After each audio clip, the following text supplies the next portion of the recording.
Okay, so tonight it is on the hotter side. It's gonna be like a low of 68 and it's still 78 right now and it's almost midnight, so I am going to get some ice from the hotel to use as my air conditioning.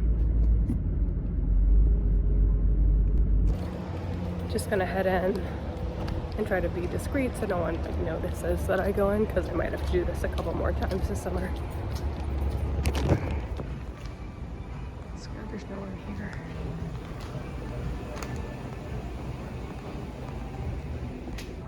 It's nice when nobody's working at the front desk.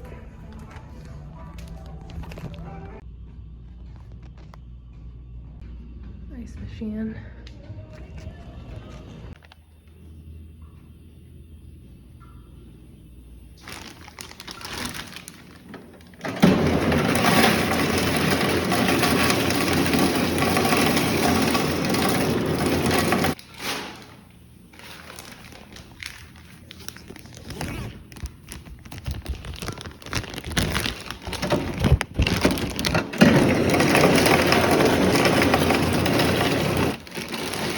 Alright, so that should do it. It's a little dark, but yeah, I've just popped them back there and now I'm ready to go. Good night.